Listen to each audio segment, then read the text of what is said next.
everyone. My name is Jada. My name is April. And this is the Men Her podcast, where we focus on healing the little girl to restore the woman. And we do that through centering Christ and nurturing our body, mind, and soul. So welcome to part 2 of the Art of Emotions. And from our previous episode, we discussed, how we grew up to really understand what we're feeling, how to process those emotions. And now this episode is really focusing on, how to become more emotionally intelligent, more emotionally aware in order to heal, the ability to really understand, how we're feeling and how to take that as information in order to heal ourselves, but also repair our relationships and not, do harm to them by not really unpacking how we're feeling in order to express what we need or what we're lacking from those relationships. So I guess to ground us in understanding what emotional intelligence is for our viewers, I just wanted to, pop in a definition. So emotional intelligence is described as the ability to perceive, understand, and manage, and also use your emotions effectively. And this includes recognizing your own feelings and the emotions of others, and using that to understand and guide your thinking, manage stress, and build healthy relationships. So now that we got that definition out the way, how are you becoming more emotionally intelligent after reflecting on, how you come to really understand how to process your emotions, convey your emotions to others? How are you healing from that by becoming more emotionally intelligent? It's helping me to respond better, where I'm not just jumping to conclusions. I'm not assuming, I'm asking more questions to get understanding. When there is confusion or a misunderstanding, I know to ask questions to get to the bottom of it and not just making my own assumption and creating unnecessary emotions behind it. I think I really am starting to really use that verse, James 1:9, really be quick to listen, slow to speak, and then slow to anger, by really, like you said, asking a lot of questions. Because I feel like since a lot of us grew up in unhealed households where our parents may not have been emotionally available or may not have really showed us and modeled the proper way to really express emotions in a healthy way, to not cause conflict, but to generate an understanding as far as this is how I'm feeling because I like these things or I didn't like this behavior. So how can we repair this? Right. So I feel like by asking those questions and really getting a sense of understanding, that has helped me just to be able to understand how I'm feeling, but also be able to understand what that person is really trying to communicate. Because I feel like a lot of times, in the previous episode, we talked about how a lot of times for the longest I thought you were always communicating anger, but really reading the underlying tone and the underlying message, what wasn't being said, I was like, it's something else. Because there's no way every time we're having the same conversation about the same thing is anger every time. Right. There's no way. So I feel like that has definitely helped me really become more emotionally intelligent. It's really reading the room. Right. And reading what is that person saying, but also what is that person not saying. Right. So, and I also feel like for the longest, one thing that I kind of got misconstrued is the understanding that you could be emotionally aware, but that doesn't mean you're emotionally intelligent. Because I feel like for me, I'm very emotionally aware of others, or at least I try to be by asking those questions. But for the longest, I always thought I was emotionally intelligent. I just feel like I'm emotionally aware. Because emotional intelligence is a two-way street. It's not just being able to interpret others' emotions and how to respond to, but also interpret your own. And I feel like throughout my reflection, I understood I didn't really understand how I was feeling for the longest. Right. I did always think I was feeling sad or frustrated, but it really was other emotions that I was feeling that I had to unpack from childhood. And with that, I feel like sometimes I was like, Jada, just sit with you feeling confused. That's right. That's really what it is. You feeling you don't understand how you got from here to here. And so with that, I probably was expressing it as frustration when it really was, I'm confused. Right. And I feel like recently, that is something that I feel like I really have been expressing. And by understanding Mama, it may come off as passive aggressive, but it's coming off like, babe, I'm really confused. Yeah, and that's why I would ask you certain questions, because I would see your facial expression, and your facial expression will show confusion more than it showed any other emotion. And that's why I would ask you open-end questions so I could get to the bottom of it. Right. You know I love getting to the bottom of things. Yeah. And I feel like a lot of times it was me like being frustrated, like, because you didn't understand. Yeah, like I'm feeling something, and I feel like I could relate to what you were saying. Like people would be like, April, why you so angry? But you feeling frustrated? Like I'm not angry. Like it's coming off as anger because it's really just is a breach and miscommunication. You're not tired of you telling me I'm angry when I know I'm not angry. Yeah, and I feel like I also felt those at times too, when like you would be like, oh, Jay, you just feeling this, and it'd be like, no, that's not how I'm feeling. Like it's coming off that way, but that's not really how I'm feeling. And so I feel like it wasn't really until we really was able to like work on our communication to really just first let's just unpack, okay, Mom, I'm not trying to attack you or anything, but I'm just trying to express what happened and what I needed out that conversation. And because I didn't get that, this is why I'm feeling the way I'm feeling and where we at right now. Right. And I feel like you was able to understand it better because like, oh, why didn't you just say that? Because it's like we're communicating now. And we're not taking it personal. Right. And like I feel like a lot of times because we have not learned how to properly convey these emotions, that becomes the breach in communication and then a breach in the relationship, and also in breach in boundaries too, because like I feel like we kind of touched on it in the first part, but all those things are just so connected. They are. And I feel like it's not really until I'm sitting here right now talking to you, I'm just not realizing like they're so connected. Right. They are. Like you really can't have one without the other. They're interrelated because emotions, again, is a form of knowledge. Right. And it's something that you really have to get more information into, because people could be angry for a plethora of reasons. Right. People could be sad for a lot of reasons, and people could also express those emotions differently than, depending on how you were raised to really understand, process, and convey those emotions. And because we allow things to build up. So because we allow things to build up, you could be expressing a bunch of emotions, but just categorizing it as one thing. Right. And so just really being able to ask questions to get clarity, because even just asking yourself, because again, emotional intelligence piece comes from understanding how you're feeling as well. So you can communicate that to that other person. And so that other person can also check with themselves and be like, oh, well, if that person's feeling that, I'm not feeling angry. Right. How they responded. I'm now feeling clarity because I understand how you're feeling, so I could best proceed with this conversation in this relationship in general. And you have to know what type of questions to ask, and that's open-end questions. Right. So you could really get to the bottom, because if you steady asking closed-end questions, which is yes or no, you're not getting to that feeling or that emotion. Right. And I feel like it's also helpful when you to the question piece, when you ask questions that allow the person to really reflect, and it's not like you trying to just assume. It's not you're asking a question out of the assumption, you're asking out of clarity. Like, so what I heard from this conversation is this, and this. Are you feeling this? Right. And then so they could first clarify, well, I conveyed that wrong. This is really what I wanted you to get out, what I told you.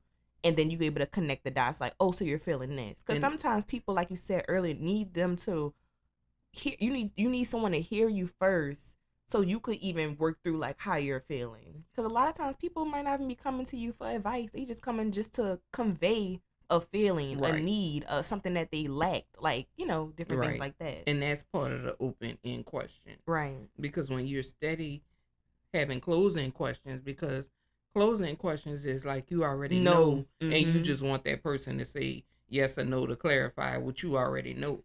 But if you come in with questions that are open-ended, where you're feeding them information to say whether it's that or is it something else, and continue to add on, then you could get to the bottom of it. Right. All good points.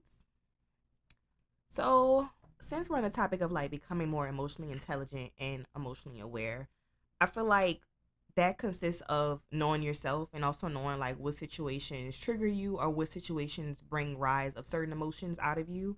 So the one question I want to ask you are, what are some situations that you know trigger you emotionally the most, or have triggered you emotionally? Saying that I'm angry when I know I'm not, or calling me mean when I know I'm not being mean. But the angry, that was a trigger. Does that still trigger you the most, like in the present tense, or is that something in the past that triggered you? That was something in the past, but I don't get called that as much. I don't really get called that, because I have dealt with those emotions and able to communicate in a better manner. And what are some ways, like when you are put in those situations that used to trigger you, like what is something that you learn to really not trigger you?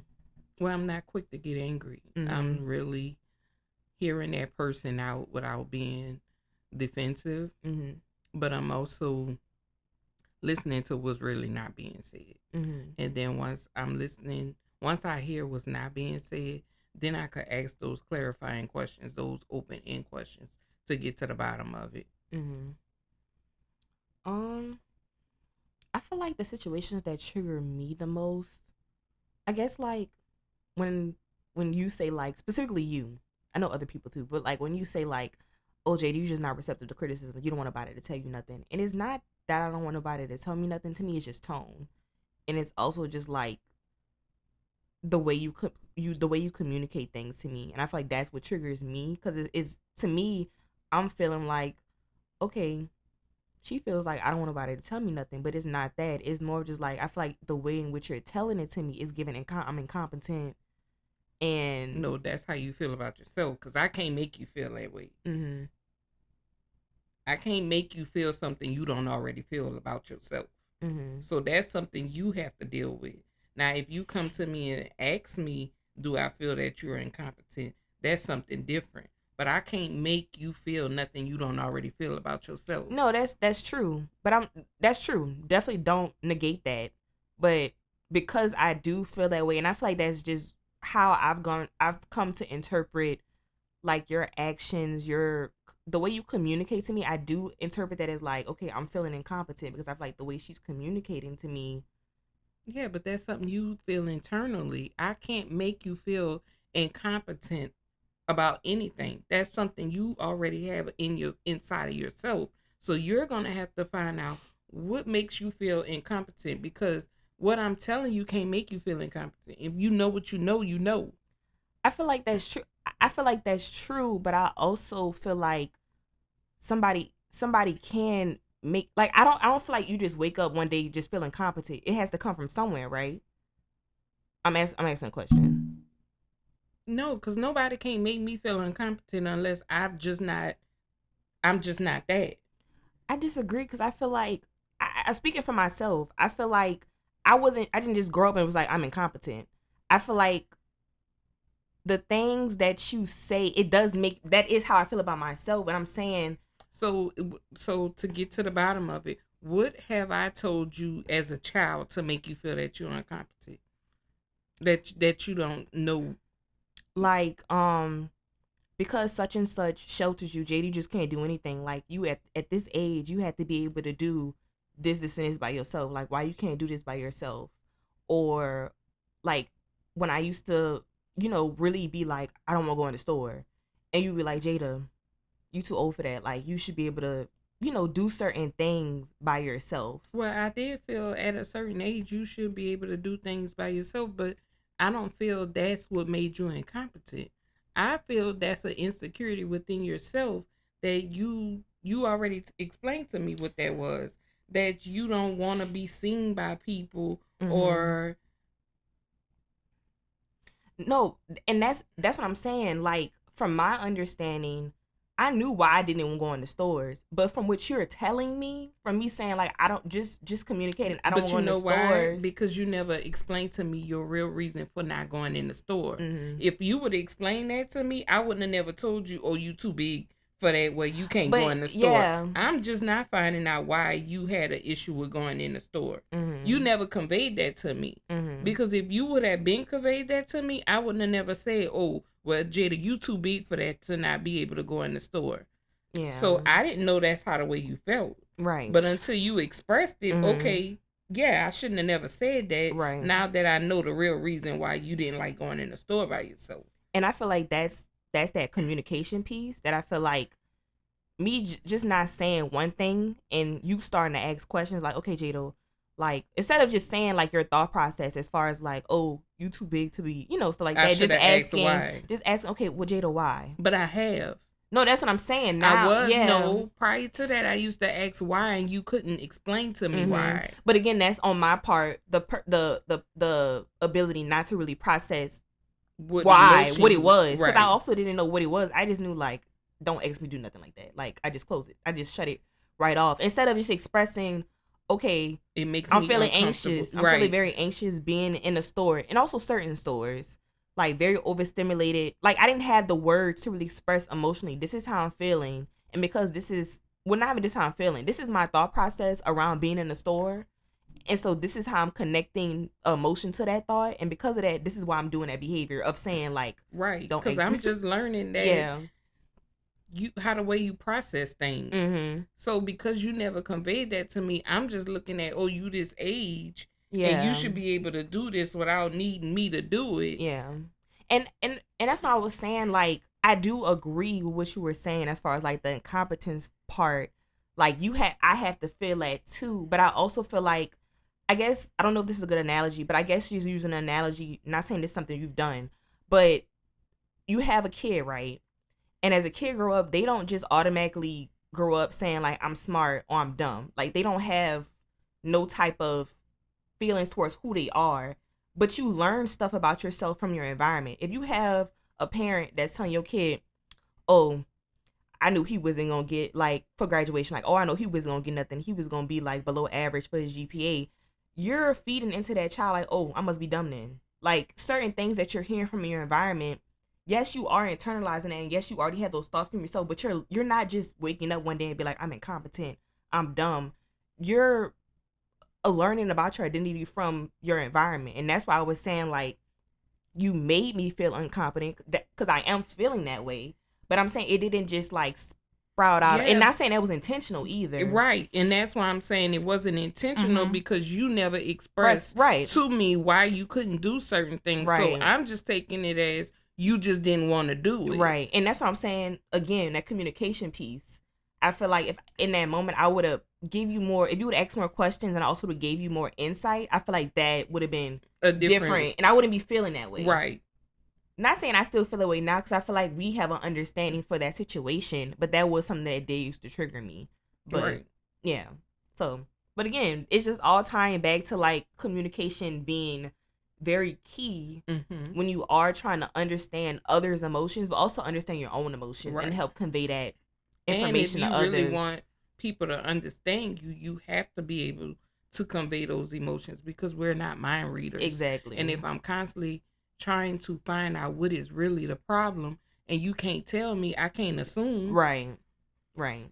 So yeah, that was a good example. I like how we like worked that out, because yeah, that spoke words.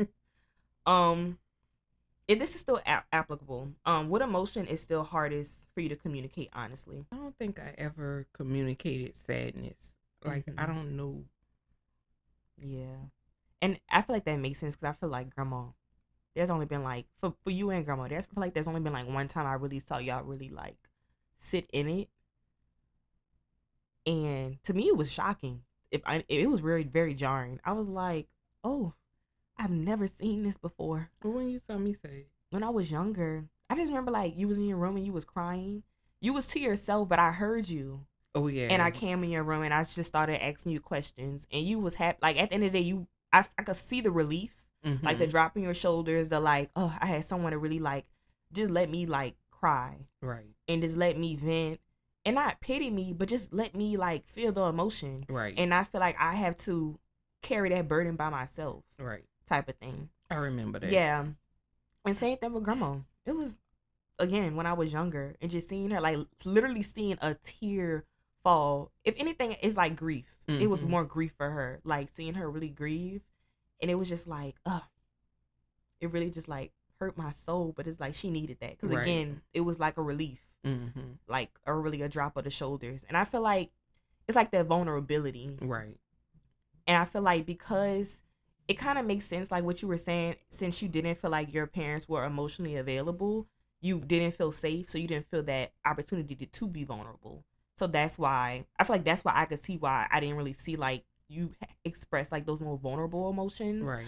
like shame or Guilt. sadness or guilt or anything, because it's just like you were never provided that space to really show that, convey that, you know, Right. and really just hold space for that. Right. I feel like for me, it might be like disappointment, like frustration. Not communicate honestly, but just communicate in like a healthy way. Cause I feel like a lot of my frustration be because it's built up, and it be things as like I'm just, you know, making note of it in my brain, and then when it just gets to a tipping point, it's like, boom. When it's like, Jada, you could have just, you know, told that person. Now I have the language for it. Like, I feel like in a situation I wasn't getting this from you, and it made me feel betrayed, or they made me feel very frustrated because I feel like you wasn't listening to me. And so moving forward, so I don't really, get triggered by the situation, I really appreciate if we could just work through a way to feel that need that I need from you. But I feel like, the quick thing is just like shut people off, don't want to be bothered, and being snappy, being very rude, very nasty, and passive aggressive. So I feel like not communicate honestly, but just communicate in a healthier way. I feel like that's one of them, because when I'm frustrated, it's just like a shutdown. Yeah, you shut down. Yeah, and that's something I'm trying to, because I feel like doing that is not helping my relationships. It's making people frustrated with me because it's like I'm trying to help, like other And people we're are trying to get understanding and not let it just linger. Right. And you not telling us what we did wrong, so it's unfair. It's not balanced. Yeah, and I feel like sometimes I just be feeling like I don't want to be a burden to others, so feeling like, because 9 times 10, I really don't be wanting advice for people because I don't like unsolicited advice, and I feel like that frustrates me even more. But I feel like just communicating that, just like I feel like I asked you, like, okay, do you need advice or do you need it to listen? Like, just, being open ended, and I guess that's the honest part, just being open and saying, like, I'm feeling frustrated, but I don't need advice right now. I just really need to vent to you. And then once I have a moment, I might come back for the advice. But I just really, if you have the time, a listening ear, can you just help me think this through? And I think that really has to do with you being overstimulated. I've never known that you get overstimulated like that. First of all, I ain't never know nothing about overstimulation until you started talking about that, because I never But I feel like known that to be an emotion. I'm just being honest. It's not really an emotion. I don't feel like it's an emotion. I feel like it really is just a bodily feeling. Like I literally feel like my brain is on overdrive. Like I'm getting a headache, or like I physically cannot think. Um and I feel like I've always been overstimulated when I really reflect, but it's just now I'm just like, this is what it is. Like I'm overstimulated. Like I need a break. I need to be in my silo. And that's how I know I'm definitely an introvert at heart, because I really do get my recharge from not being around people Me after too. a while. I'm definitely, and a lot of people think I'm an extrovert, but I'm really an introvert because I have to be alone in order to charge up. Yeah. Like I only could do so much peopling. Yeah, but I feel like the overstimulation part, that's something that I just come to learn about myself. Just because, like, when I was a child, and how I will always just I feel like I was just quick to just get frustrated. And y'all like, especially grandma. I just remember grandma saying, Jada, calm down. Because she would be like, you acting like your mama, calm down. And I really wasn't acting like you, per se, because the things you were expressing was not what I was expressing. Like, maybe we was expressing it externally. But now I understand what she's saying, because when you would get frustrated, it's because you're trying to get something done. I used to do the same thing, especially when it came to homework and stuff. Yeah. And then if I couldn't get it right then and there, I would get frustrated. Right. And a lot of my frustration really came from, I feel like with grandma, my overstimulation came from her just trying to just ask me so many questions at once. When it's like, girl, I'm just like, I don't even know. Like, stop asking me all them questions. Because I say that today. I'd be like, Mama, stop asking me all them questions. And right. I feel like you'd be like, but to me, that's part of my overstimulation. Like, I feel like my brain is trying to process one thing at a time. And I feel like I can't keep up. Like, because I'm steady asking questions. Are you upset? Are you angry? Is it something Cameron did? Like, you be asking stuff like that, and I'd be like, Mama, I can't keep up. Like, I don't even know how I'm feeling. Like, give me a pause. But I feel like now, just reflecting on that, I'm just gonna try to do better. Just saying, I really don't know how I'm feeling right now, and this is the questions are making me even more overwhelmed. So I just need a minute, and I'll get back to you when I figure it out. But it's nothing to do with you. It's nothing to do with this, and this. I'm just feeling feelings right now. But yeah, that's that overstimulating. That's a real thing for me. That's how I feel about the stores. Like, it's really not even just like the social anxiety piece. It's just overstimulating. You got people not being aware of like boundaries, like physical boundaries, especially in Trader Joe's. I love Trader Joe's, but I hate going in Trader Joe's with other people that don't be like on their toes. Like, when I went in Trader Joe's with Grandma when you was in Miami, I told you about that. That was very overstimulating. And recently I've been good in the stores. I'd be like, let's go to the grocery store. Like, it's fun now. But that time I was like, no, never again. If she don't have a grocery list, if she don't know what she need, and if she calling somebody, she can't come to the grocery store with me. It's a no. Cause that was overstimulating. Cause people was trying to squeeze in small aisles, not saying excuse me. The lights are bright. I think it was early in the morning. I didn't eat yet. It's just so many different like bodily feelings. I'm feeling hungry. I'm feeling like I'm trying to process grandma asking me, "Oh, which one is this? Which one? What does that say there?" While I'm trying to look at my grocery list to make sure I got everything marked off. It's too much. It's too much. That's what I'm saying. Like, when I think overstimulation, it's literally a bodily feeling. It's not just like, but I guess emotions, it is about it. It does come with bodily feelings. But yeah. So when I be saying overstimulated, that's what I be needing. Well, I understand now. So, with that, I feel like that is a good segue into the next point, the importance of regulating those emotions and versus like suppressing. And I feel like with the overstimulation part, just me being able to kind of what our therapist kind of recommended, like, before I do anything or say anything, really like just grounding myself and also asking God, like, okay, God, I'm feeling like this. Let's regulate my body, let it come into alignment, so I could really feel the feelings, process what I'm trying to say, and also get my thoughts out correctly. So it's not coming off mean, agitated. It's not coming off with that feeling. It's just trying to communicate a need, right? And what I'm lacking and out of this, from logic, right?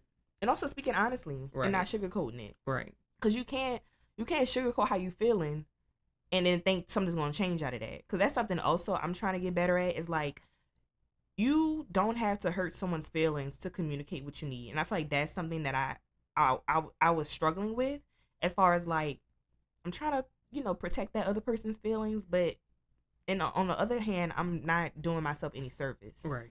Because I'm not being honest with that person what I need from them. So now that I'm flipping on its head, as far as like, okay, let me communicate what I need rather than making it on attack mode, like, you didn't do this, you didn't do that. It's more just like, from this is what I need. And so I feel like that has been very helpful. So with that, what helps you calm down during emotionally intense moments?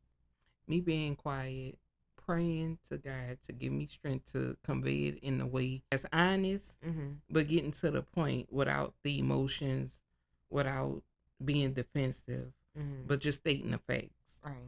But also to not attacking it right then and there, because I know once I calm down, I could say it in the way that it needs to be said. So I have learned to just not respond right then and there. I think some things I didn't even realize that was like calming, or stuff that I did to like calm myself down in those type of situations, until I spoke with my therapist. Was like, I usually like rub my body. I do something to like kind of like ground myself, like to center back to like me, in a sense. So I do rub parts of my arms when I'm feeling like very vulnerable. I feel like I do that to kind of calm myself down. I've been doing this trick where it's like rolling my tongue at the roof of my mouth. That has been very helpful. And also kind of communicating, like just trying to be abrupt to just say I need a pause in some way, short of fashion, like kind of when we had our conversation, and I kind of just like paused and just told you like I need a minute, or like can become in some way just saying like, can I come back to this, because I'm trying to regulate myself, or just being honest saying I'm trying to regulate. Right. That's something that Right. Have a code Right. for people. And then with that, how do you usually respond to conflict? And then as you're becoming more emotionally intelligent and emotionally aware, how are you now responding to conflict? So how did you respond to conflict, and how are you now responding to conflict? I didn't respond to conflict in a positive way because I came off defensive, always in protect mode, fight or flight. But now I think I handle conflict real well. Like I could deal with the facts, not dealing with from emotions. Conveying it in a way where I'm trying to get an understanding, and not trying to blame anybody, but what is the real issue? Because it's always a miscommunication. Right. I feel like I usually respond to conflict by just shutting down, tuning people out, walking away. Like literally physically just getting up and just walking away. But that's not good, because I feel like those behaviors, both our negative behaviors, they definitely, I feel like they reflect how we view the relationship with the person that we are doing that to. Is like, because that's a respect thing as well. And also being mature. And that kind of goes into my next question, like, what does emotional maturity look like to you? Because those behaviors I was doing was definitely not emotionally mature. Emotionally mature is being able to tell that person I'm feeling this type of way. Or when the emotions are getting high and you saying, you know what, I really want to understand how the way you feeling, but because we both are emotional and our emotions are high, let's revisit this. Let's take a moment to regulate our emotions. Let's get to the facts and let's deal with the issue, and not blaming each other, but let's really get into the root of it. I think that's emotional maturity. I feel like also not stooping down to that other person's level. Yes. Like not matching anger with anger. Not matching energy. Yeah. I don't like the matching energy. Me neither. I don't like because I think that's petty. That is. And I feel like that's not, again, you're not solving nothing. Yeah, you're not communicating. Right. And it's like, no. I'm not matching nobody energy. What I'm going to do is bring you from that low level you at and bring you up to my level, because I don't have time for that. That's petty. And I feel like that's something that has kind of helped me, like, in my relationships. And I feel like that's something I've come to learn. Like, just because someone is communicating anger doesn't mean you have to match them with anger. Because, again, it's not getting you anywhere. But also, like, just helping that person just calm down. Like, really, like, help regulate them. I feel like that's something that is how I know I have, like, a good circle, is when I am feeling those emotions and people aren't matching my energy, but they're trying to bring me to a good place. They're trying to regulate my emotions. They're trying to get understanding and clarity. So I feel like that's very important in not only regulating your emotions, but having people around you to help you regulate as well, and not stay in that negative emotion. And I feel like me and you are good emotional regulator partners as well. Like, okay, mom, like, I need you to lower your tone. I need to, in asking you questions like, okay, because you're expressing this in anger, I'm not really hearing what you need to tell me. And communicating, like, I want to hear you, so maybe let's write it down, or maybe text it to me. I feel like these are strategies I'm thinking in my head that I feel like would be helpful for you, though. Right. Well, that's what I used to do as a child. That was one way I did communicate, because I would always verbalize it in anger. My mom used to love for me to write her a letter because it came out better through me writing than me actually saying it. Right. Because it's also like when you write it, it's like you really processing it together in a very cohesive and coherent manner, to where, and also it's like the tone is taken out of it sometimes, because sometimes I can hear your tone in text, but when you write it all pretty and hair, I'm like, oh, that's pretty, like. but yeah, to the emotional, I feel like that's just very important, like having people to also help regulate your emotions, because I feel like that's how you also become more emotionally intelligent. Right. Like, you learning from other people who are more emotionally intelligent and emotionally aware and mature, because you don't need people that's telling you, oh, girl, just match their energy. No, that's not being emotionally intelligent. That's being emotionally petty. Yeah. Emotionally petty. And we don't want that. We don't want that. And keep it over there. Because over here, we try to be emotionally mature and intelligent. And get better results. Yeah. Yeah, because for me, I feel like in my relationship, like for instance, like the walking away and the shutting down, I had that bad. Yes. In the beginning. When I say I had that bad, y'all, I remember one time I got mad at Cameron. I got out the car, shut the door, went in my house, turned my phone off, and that was wrap. And usually, my boyfriend walks me to the door. I didn't let him get out the car fast enough. I said, you can just go home. And I just went in my house, closed the door.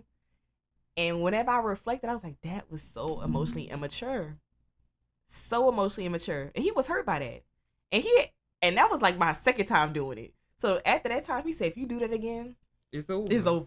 Yeah, he had to set a boundary. He was like, if you do that again, it's over, because that's not how I was raised to communicate. Right. And that's not how you handle problems. And I ain't gonna lie, that got me together quick.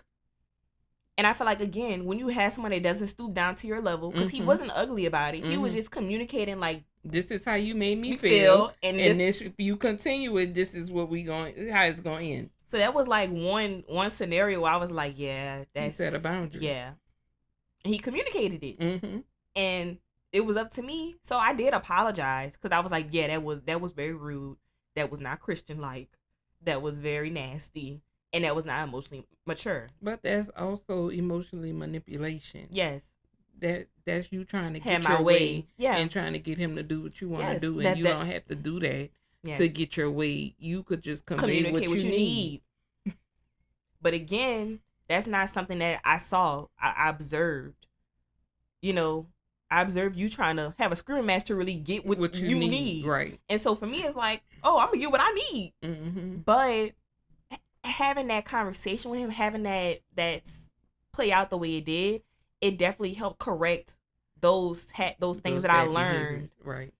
And that's why I say it's so important to have people in your life to help correct that. Because I feel like that's what we're here for. You know, everybody hasn't been raised the same.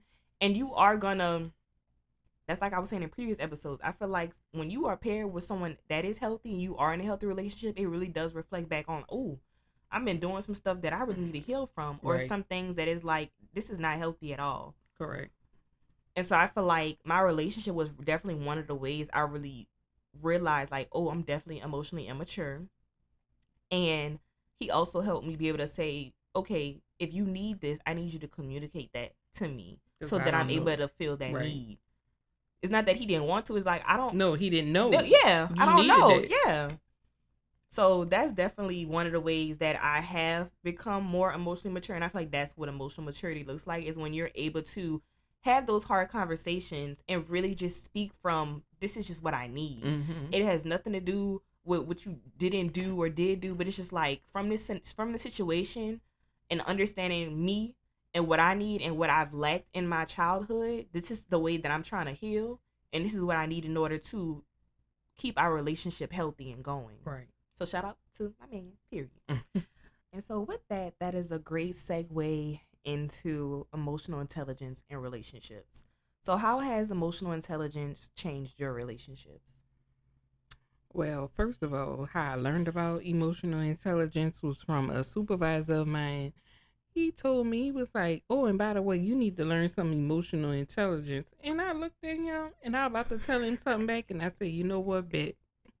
And that's when I started my personal development, and I started looking into it.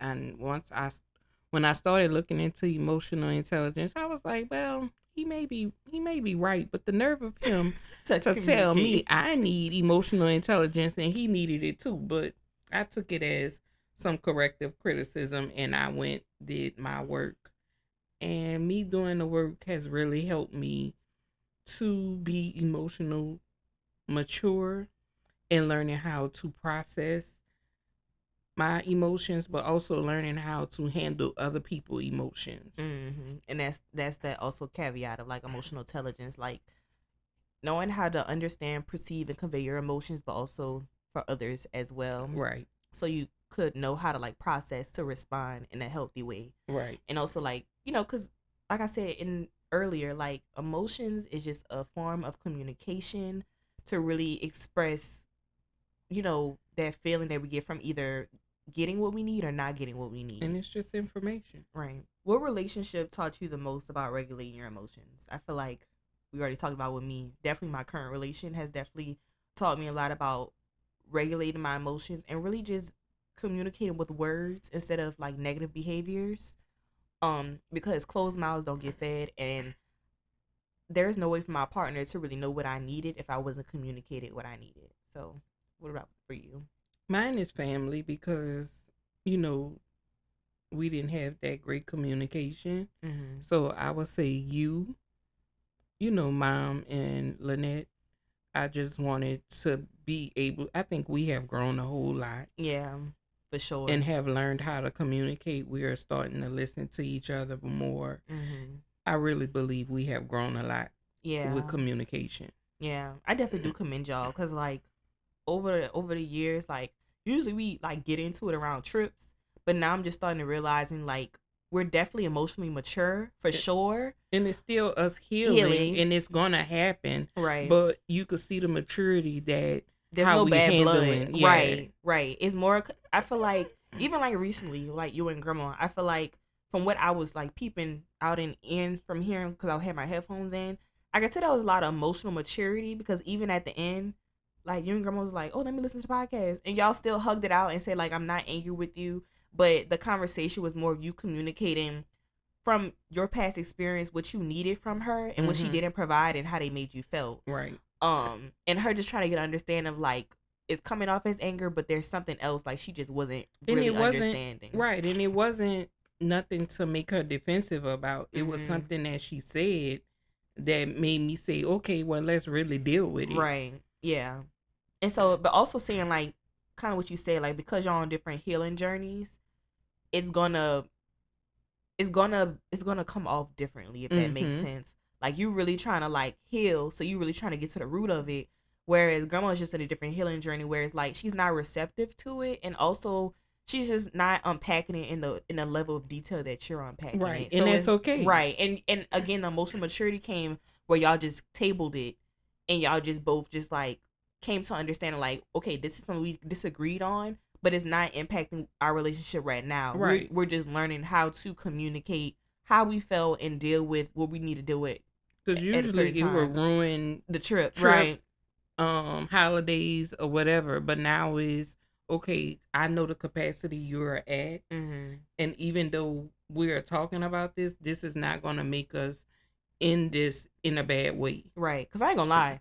When I was listening, I was like, oh, Lord, like, this about to ruin the trip. But then, I ain't gonna lie, y'all shocked me. When, like, y'all hugged it out, and y'all, like, when grandma had got out the car, and y'all had, like, hugged it out. Just saying, because I didn't know the context, first of all. Oh, and I got out the car and helped her. And y'all both, like, hugged it out and stuff like that. And I said, Mama, I'm not mad with you. Yeah, because in other trips, that's not how they always went down. So I definitely did see, like, that growth and that emotional maturity, because it honestly shocked me. I was like, oh, it's no bad blood. Like, they still...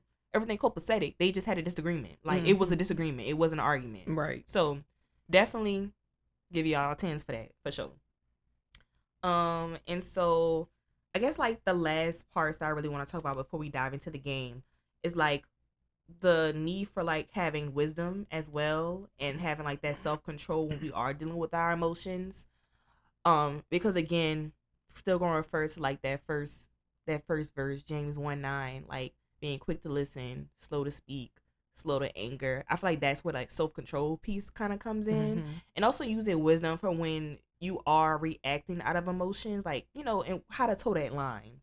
And when things are seeming to escalate, to be okay with like, okay, we're not getting nowhere. Let's revisit this, or this is just where we're gonna leave it at right now until we become emotional, intelligent, and mature enough to talk about it to a point where we could agree to disagree. Right. And that's also learning your triggers too. Like learning like, because we haven't found a solution to where we can have this conversation without us being emotionally triggered and also not being emotionally mature for this conversation. And aligned. Yeah. Because I may be at one place in my healing journey and that other person may have not reached that point where I'm at. It's okay. Had that right. It's okay for us to have that imbalance.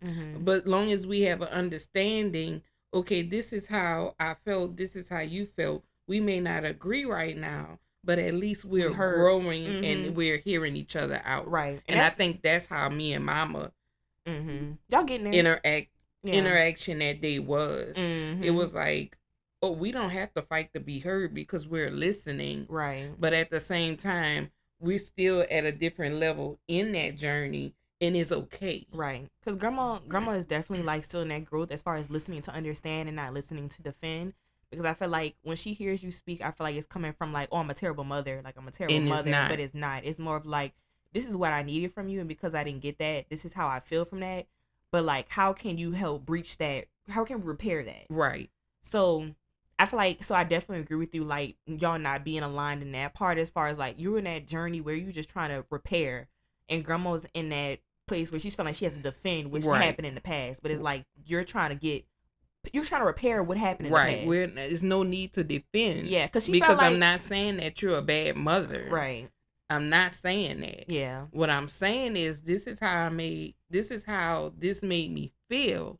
But also too, the question that was being asked, you never answered. You never answered me. You deflected. But also too, the problem was you took somebody's word over mine when you never asked me mine. You never asked what happened. So that's what made me be angry. You see what I'm saying?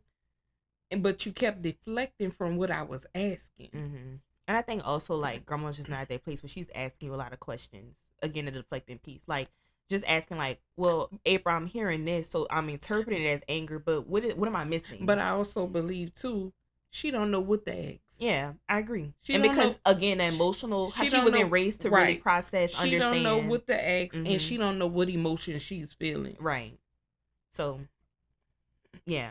So it all comes down to that piece. But again, like, it's very important that we have like the ability to use wisdom and have that self-control when it comes to our emotions, because when we are just leading with our emotions, it could get very much out of control. Mm-hmm. And then that gets to the point where it does get out of control, and then you don't remember what you was arguing about because the emotions are just flying. Nobody's listening to understand. Everybody's just defending. And nobody don't even know what they defending. And then when at the end of it, y'all all looking crazy because nobody know what they was arguing about. Right. Or you've really ruined a relationship that you got to repair from that situation, and on top of that, past instances that y'all got into it. So, yeah. So with that, since we're talking about like self-control and like using wisdom, if applicable, what emotion do you struggle to regulate the most? And if you don't currently, in the past, like what did you struggle to regulate the most? What emotion? Not being heard. Like always on the defense, because I felt like I always had to defend myself because I was being accused of stuff that I didn't do. So the emotion of defending myself, having to defend myself. Like the frustration part. I feel like I'm starting to, I feel like through talking this out, I feel like I'm coming with different like strategies to help like really regulate my emotions as far as like connecting back with my body, like not being separate, like having an out of body experience, but just like really being like, okay, let's center yourself, let's calm down, let's regulate, let's ask God for clarity, let's ask God to calm ourselves down before we dig ourselves into a deeper hole. But yeah, definitely like that frustration and that overwhelming feeling, because it just really just like clouds my judgment and clouds like my ability to act and to think properly. So and how has your faith shaped your emotional growth? It really has made me better, because every day I wake up and I thank God for being alive, but I also ask God for knowledge, wisdom, and understanding, so that I'm not thinking from my own understanding. I know that He knows all things, so I'm always asking Him when I get in certain situations or conflicts, Lord, help guide me through this. Give me the words to say. Don't let me just utter anything out of my mouth, out of my emotions, but give me knowledge, wisdom, and understanding to be able to handle this. Right. Yeah, same. Definitely just asking God for like clarity, because I feel like a lot of, again, when dealing with emotions, communication is definitely key because again, is the source of information. And so I feel like just gaining clarity and like asking for him to fill in like the pieces that I may be missing, because sometimes people, we are not listening to what's not being said. We're just listening to what we're hearing, especially if it's things that we feel like is attacking us, and we're missing like another side, another piece. And it's also because people probably don't feel safe really communicating that with us. So also asking like that person feels safe communicating whatever they really need to communicate and feel the need that they can be vulnerable to really express in honesty how they're really feeling. And that's when when I feel like the emotions are high, well, God, what is it that I'm missing? I don't want to be prideful and just make it about me. What is really going on with this situation? And then I'll sit and just let God talk to me, and then I'll be like, oh, okay, that makes sense. Right. Yeah. So that's that piece that I wanted to talk about. So with that, we have a game, and I'll pass you this card. This is the even numbers, and I'll do the odd number. So basically, we'll read each of the scenarios, and we'll just have a conversation on whether this person is being emotionally mature or emotionally messy. So I'll do the odd numbers, and you do even. So the first scenario is you send a long paragraph because someone took too long to text back. Is this person being emotionally mature or emotionally messy? It depends on the context of the paragraph, because you could be emotionally mature sending a paragraph or messy, depending on what's being said in it. Right. I guess. Because I think you're going to say emotionally messy because you don't like long paragraphs. I mean, I do agree. It could be both ways. It could be but both. I guess I am thinking about it in the way that you do it. So I'd be like emotionally messy. And I don't be. Because I feel like you be doing it in a way like, oh, you going to hit me.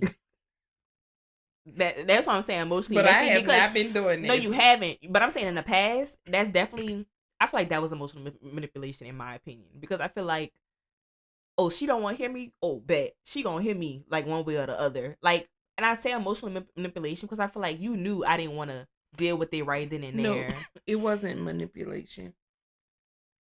It was from when I couldn't talk to mama, and I used to write, but instead of writing it on paper, I just texted. Okay, so I wasn't manipulating you. Okay, so I take that back. But yeah, so within that context of think, because that's the only time I really get a long paragraph is from you. Like I don't get a long paragraph from nobody else. So yes, in that context, you're definitely right. And with context, and also depending on what the situation is, yes, it could be either or. But how I was thinking about it, definitely emotionally messy. I know you was. Okay, you paused before responding during an argument. Definitely emotionally mature. Yes. Because you're really taking time within that pause to really reflect. Did you hear what that person said? Do you need any clarifying questions before you respond? Really trying to be conscious of like, I'm trying to respond to repair and to figure out what this person needs. And not coming off defensive. Right. And also not assuming things. Right. The third scenario, you completely shut down when upset instead of communicating. Emotionally messy. Yeah. Yeah. Because you could convey, I need some time to think. This didn't land well, but let me think about it and get back with you. And also, like, I like that. This didn't land well, but thank you for communicating how you feel. I need time to process, and I'll get back to you. You know. Oh, your turn. You calmly communicate your feelings without attacking someone. Emotionally mature. Because that's referring to the scripture, like you being quick to listen, slow to speak, and slow to anger. Yeah, and you don't have to attack to get your point across. Exactly. People receive it when you're stating the facts and also telling them how you feel and what you need. Right. And also like making sure you're regulated before you even speak out. Right. So it's coming out in a clear way. So you could get the results that you really want and not the negative result. Right. And also that person not match your energy too. Right. You know. All right. The fifth scenario is you assume someone is mad at you without asking. Emotionally messy. Yeah. Because again, closed mouths don't get fed. And you shouldn't be assuming. Just ask the question. Right. Right. Because that, to me, assuming, you already made this person guilty of something that you don't know was or wasn't. Right. And you're not giving them the opportunity to explain these sides. Right. Yeah. And I feel like that definitely is like a sign of miscommunication. Mm-hmm. Like something happened to where you left feeling like, oh, that person's mad at me, when that person might be feeling like something else. Yeah, and then you not talking to them over something you didn't even understand. Right. And then that's breaking your relationship down, because that's you're allowing even further miscommunication Right. and other feelings to fester. So Right. You recognize you're triggered and take time to process before reacting. that's emotionally mature. Yes. That's emotionally aware as well, and very Yes. emotionally intelligent, because you're aware of like, You okay, triggered. yeah, I'm in this situation. Okay, let me pause. You're doing all the things. You're pausing. You're reflecting. You're trying to understand how you're feeling and how to Right. convey how you're feeling and what you need, so you don't feel triggered in that situation and you don't break down a relationship even further. Right. So I like that game. So how did you feel about that game? I liked it. It was real good. Hopefully you guys took away like some of the strategies like we talked about, as far as becoming more emotionally mature, emotionally intelligent, and also emotionally aware. I feel like talking through the scenarios really, helped me like gain some strategies. As like, okay, when I am having these difficult conversations or I'm feeling triggered, like what is the way to just think of it? Okay, I'm trying to communicate what I need that I didn't get in my childhood, or something that just didn't sit right. Right. In order to better the relationship, I'm using my emotions as a source of information to really dig deeper. Right. And so this is the end of the episode, and just wanted to, like, I guess, discuss some like takeaways from this episode. One being that, again, emotions, they are a sense of information. Use it, but use it well. Right. There may have been instances where we've learned like how to process our emotions and understand and convey them in an unhealthy manner, but also reflect on the relationships that you have with others, and how, whether that person is an emotion regulator, like helping you really not match your level, but just help you really think through, okay, let's pause, let's reflect, let's think about like, how do we get here and how can we get out of this in order to build our relationship and not break it down, because again, emotions, source of information. Correct. So I feel like moving forward, really, when you are having those difficult conversations and you are feeling those emotions, really just think, what am I trying to convey to this person? What am I lacking? What do I need? What did I not get? What went well? What didn't go well? Just really think of through those questions to really help convey those feelings, and understanding like what thoughts are connecting to those feelings, what behaviors are connecting to those feelings, to really convey that information in a clear and honest manner to your partner, your friends, your loved ones, etc.